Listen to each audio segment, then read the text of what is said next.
Hello.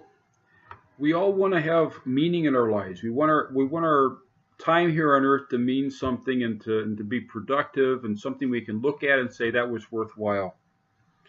But what do we do for it?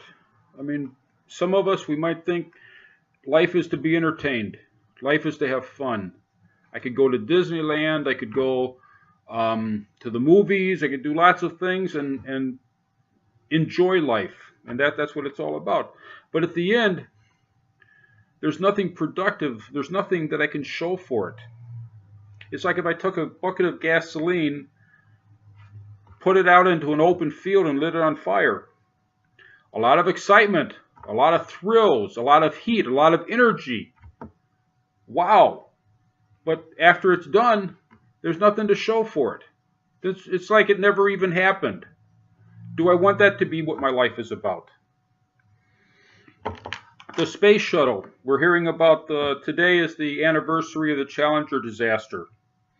Basically what happened with the Challenger 30 years ago, they had two pipes, two parts of the rocket. They put the two parts of the rocket together, and as far as they could tell, it was together in a proper way. Unknown to them, it was loose. It wasn't functioning properly. When they put the energy into the rocket, into the tube, and thought it would flow through, instead of flowing through, it broke apart. They didn't have restraint on their rockets.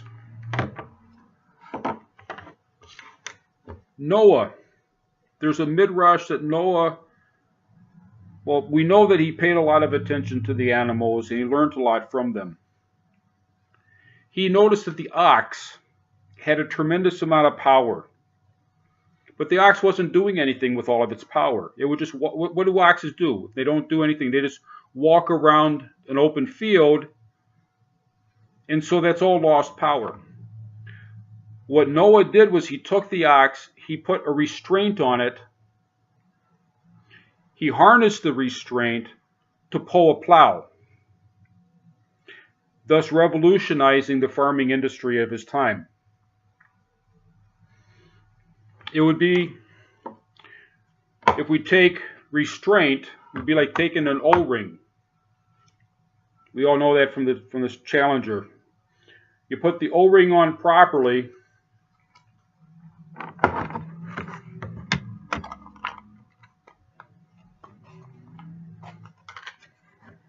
and then connect it.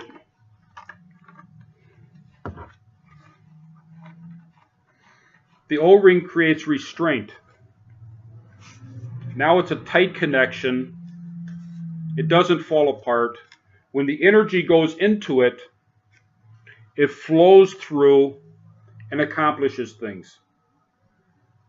This works if you're building the Space Challenger, the Space Shuttle, if you're fixing your kitchen sink.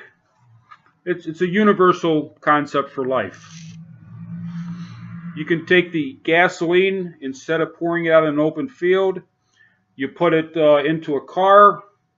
Now the gasoline is under a tremendous amount of restraint, pressure, and now it can be harnessed and it can accomplish things. It can accomplish tremendous things. That's what we can do with our lives. By living with restraint in our life, by following certain structures, certain rules in our life, we can take the God-given energy that we have, a tremendous amount of energy that we have, harnessed it, and accomplish things with our lives. And then, when we look at it, we'll know that it was worthwhile. And we can feel good about ourselves. Thank you very much.